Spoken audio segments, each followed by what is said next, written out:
अध्यक्ष जी, मैं जिस मुद्दे को उठा रहा हूं, मेरे विधानसभा के साथ साथ इस समय में ये मुद्दा पूरी दिल्ली के लिए भी है। मेरे यहाँ पर बाबा साहब अम्बेडकर हॉस्पिटल है, जिसके अंदर इस समय में नर्सिंग अर्दली की भर्ती के लिए एक नया टेंडर निकला है।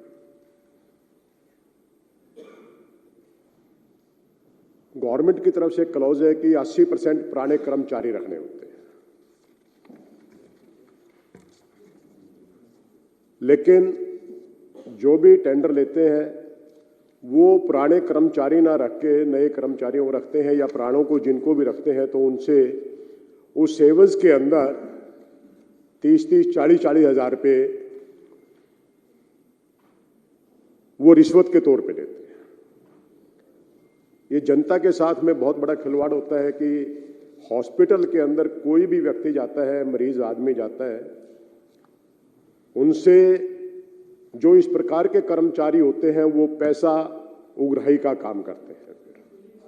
कहीं पर दवाई के नाम पर, कहीं पर पर्ची के नाम पर, कहीं पर टेस्ट के नाम पर वो पैसे लेने का ये काम करते हैं। इसी प्रकार से मैंने एक शिकायत पहले भी दी थी 5/1/2022 को, जो हमारे एमएस साहब को लिखी थी।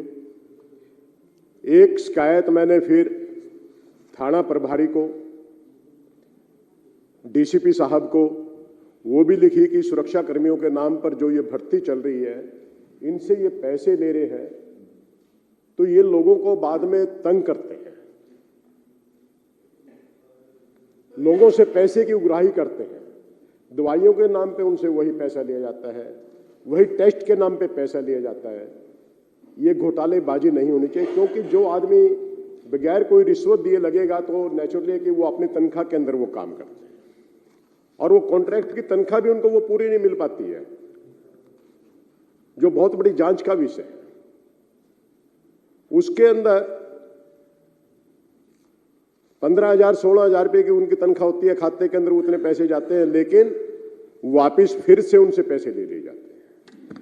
इसी माध्यम में वहां के जो कर्मचारी थे स्ट्राइक पर बैठ गए, लेकिन इनकी दबंगई देखिए, हॉस्पिटल परमिसेस के अंदर जो स्ट्राइक के ऊपर बैठे हैं, धरने के ऊपर बैठे हैं, उनके साथ में मारपीट की जाती है, और मारपीट भी इतने जबरदस्त कि वहां पर वो हॉस्पिटल के अंदर कई कई दिन तक भर्ती रहते हैं, लेकिन उन दबंगों के खिलाफ कोई केस रजिस्टर्ड नहीं होता भी है तो उसी समय पुलिस के अंदर वो बेल दे दी जाती है। मैंने इस माध्यम के अंदर डीसीपी साहब को पत्र लिखे हैं, एमएस साहब को पत्र लिखे गए हैं, एलजी साहब को पत्र लिखे गए हैं, हेल्थ सेक्रेटरी साहब को पत्र लिखे गए हैं। पत्र मैंने सीएस साहब के नाम भी लिखे हैं, लेकिन कोई कार्रवाई नहीं हुई। उन्होंने मुझे भी कोशिश की कि विधायक को मना लो। उन्होंने बहुत हर तरह से जब हथकंडे अपनाए, मैं भी उनके शुरू में नहीं आया, लेकिन बाद में सोचा क्यों ना अपने आप को झोंक के इस काम के अंदर इनका पर्दाफाश करने के लिए मैंने भी उनसे सेटिंग करने की कोशिश की, और वो सेटिंग हुई। मैं इस सदन के अंदर पूरी जिम्मेवारी के साथ में कहता हूं कि उस सेटिंग का मैंने पर्चा डीसीपी साहब को भी लिखा, कहा कि ये पैसे के अंदर 15 लाख रुपए के अंदर मेरी सेटिंग हुई है, और एक वो अमाउंट जो टोकन मनी के तौर के ऊपर उन्होंने मुझे दी थी, जिसके अंदर मैंने लिखा हुआ है कि ये रिश्वत का पैसा ये लोग मुझे दे रहे हैं और मैं रंगे हाथों इन आदमियों को पकड़वाना चाहता हूं, लेकिन कोई कार्रवाई नहीं की। ये वो पैसे हैं, वो बंडल है जो सुरक्षित है। मैं विपक्ष के साथियों से भी कह रहा हूं, इस काम का राजनीति करना हो, मैं अपने साथियों से भी कह रहा हूं, सत्ता पक्ष के जितने भी साथी हैं, इस बात का राजनीति करना हो ये मैं मुद्दा जो उठा रहा हूं, ये जनता का मुद्दा उठा रहा हूं। जनता की आवाज इस सदन के अंदर उठाने के लिए सभी मेंबर्स आते हैं। ये पैसे, ये वो रिश्वत के पैसे हैं जो टोकन मनी के ऊपर मुझे दिए गए। ये कि आप ये आवाज मत उठाओ, हमें ये पैसा लेने दो। इस मामले में मैं एलजी साहब से भी मिला हूं, एलजी साहब को भी पत्र लिखा है, मैंने सीएस साहब को भी लिखा है, मैंने हर दरवाजे के ऊपर मिला हूं। अपनी जान जोखिम के अंदर डालकर मैं ये काम कर रहा हूं, क्योंकि वो इतने दबंग व्यक्ति हैं कि मेरे साथ भी वो कुछ कर सकते हैं। मैं विपक्ष के भी सभी साथियों से यह हाथ जोड़ के आग्रह कर रहा हूं, इसका राजनीतिकरण नहीं होना चाहिए। सत्ता पक्ष के साथियों से मैं बार बार एक ही रिक्वेस्ट कर रहा हूं, इसका राजनीतिकरण नहीं, ये दिल्ली के जनता के हितों के लिए मैं आवाज उठा रहा हूं। इस सदन के अंदर जितने भी आदमी आते हैं वो सभी जनता के हितों के लिए आते हैं। मुझे पता है मेरे साथ में वो कुछ भी कर सकते हैं। मैंने डीसीपी साहब को पत्र लिखा कि मुझे सुरक्षा की जरूरत है। मेरे आगे पीछे इस प्रकार के दबंग घूम रहे हैं, मुझे धमकी देते हैं, लेकिन मुझे सुरक्षा प्रदान नहीं की गई।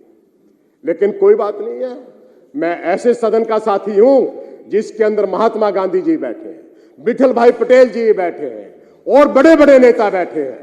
यहां पर हम जनता के द्वारा चुन के आए हैं। आज ये जनता की आवाज मैं आपके ये समक्ष उठा रहा हूं।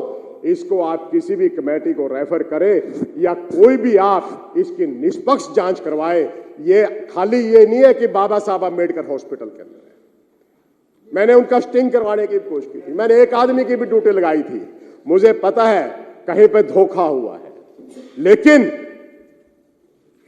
जनता का चुना हुआ नुमाइंदा, जनता के आवाज के लिए मुझे चाहे कुर्बानी भी देनी पड़ेगी, मैं वो भी देने के लिए तैयार हूं।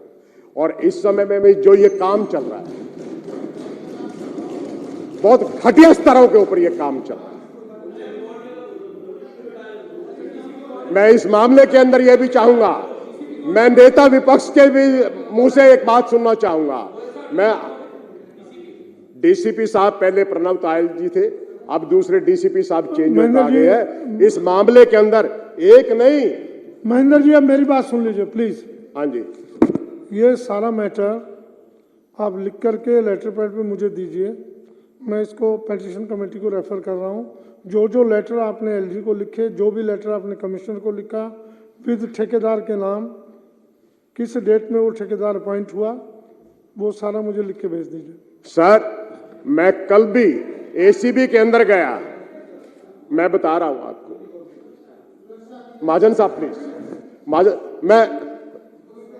मैं राजनीतिकरण नहीं कर रहा हूं, मैं राजनीतिकरण नहीं कर रहा हूं, मैं आवाज उठा रहा हूं, जनता की आवाज उठा, आप भी लोगों के हितों के लिए आवाज उठा रहा हूं। मैं बताता हूं, मैं कल एसीबी के अंदर भी गया हूं। एसीबी के अंदर मधुर वर्मा जी जो एसीबी चीफ है, मैं उनसे मिला हूं। कल उन्होंने बहुत अच्छे से बात कही।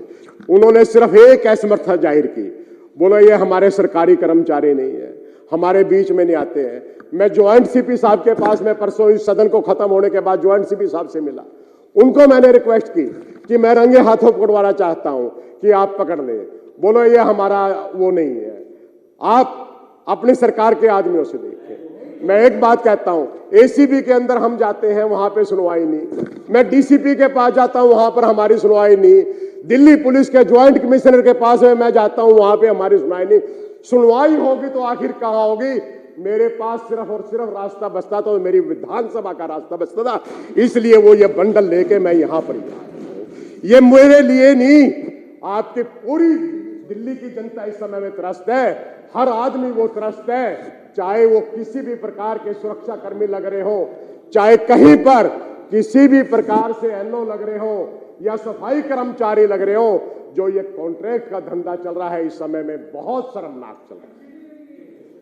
कंक्लूड करिए महेंद्र जी, कंक्लूड करिए प्लीज। कंक्लूड तो ये की है कि आप ये न्याय दिलवा दोगे, करिए, मैं कंक्लूड हो जाएगा। अदरवाइज तो ऐसे ही चलता रहेगा, चुन के आते रहेंगे, आवाज उठाते रहेंगे, कुछ नहीं होगा। करिए, कंक्लूड करिए। कंक्लूड तो आपको करवाना है, मैंने आपको करवाना है। आप कैसे करवाओगे अध्यक्ष जी कंक्लूड? महेंद्र जी, मैंने बताया आपको। क्योंकि मैं बहुत साफ बात कहता हूं, नेता विपक्ष बहुत अच्छे आदमी है, इस आवाज को मेरी आवाज बन के आप महेंद्र जी, महेंद्र जी मैंने डायरेक्शन दी है। महेंद्र जी मैंने आपको डायरेक्शन दिया, बता दिया। भाई 2 मिनट बैठ जाइए, बैठ जाइए। हाँ, उनके मैंने सुन लिया। पूरे देश बैठिए, बैठिए। महेंद्र जी मैंने निर्णय कर लिया, इसको पेटिशन कमेटी को देता हूँ। आप उस पर ठेकेदार के नाम विद सबूत कहाँ कहाँ आपने लेटर दिए गए वो एक बार मुझे लिख के दे दीजिए। आज कल ही इस पर एक्शन शुरू हो जाएगा। अब बैठिए, बैठिए, बैठिए, प्लीज प्लीज बैठिए।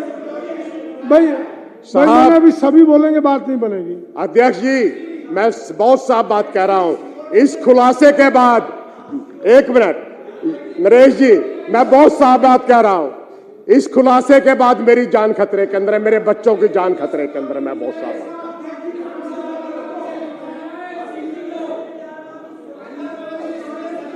चलिए मैं करता हूं, बात करता हूं। ये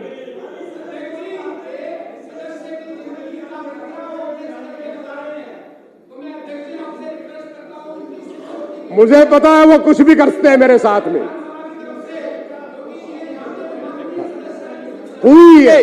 और ये कितनी पीड़ा के साथ में ये हो रहा है की बात कर रहे हैं। और इस सदन को, सभी हमारे सदस्य को इनकी सिक्योरिटी के ऊपर सोचना चाहिए। ऐसा ना हो ये कहते रह जाए और इनकी जान चली जाए, ये ध्यान रखना। अध्यक्ष जी, मैं करता हूं, इसका मैं करता हूं ना अभी। अध्यक्ष की नरेश जी, मैंने कहा मैं डिसीजन लेके सलाह करके मैं करता हूं। बैठिए, बैठिए महेंद्र जी, प्लीज। गंभीर विषय है ये, मैं खुद चिंतित हूं। मैं करता हूं इसको। भाई हो गया नरेश जी। अब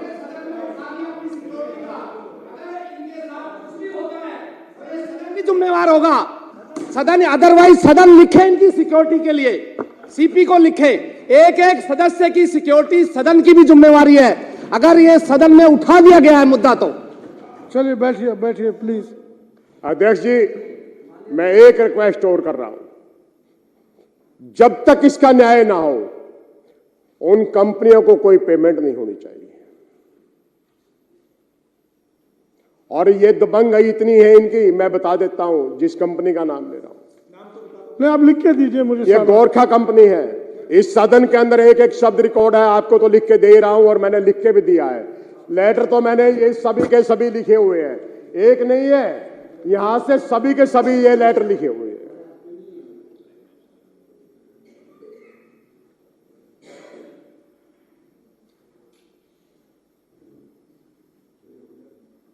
बैठिए बिजली जी।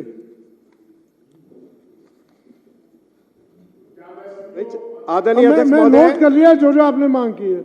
मैं सलाह करके उस पर एक्शन लेके लंच में मैं यही काम करने वाला हूँ।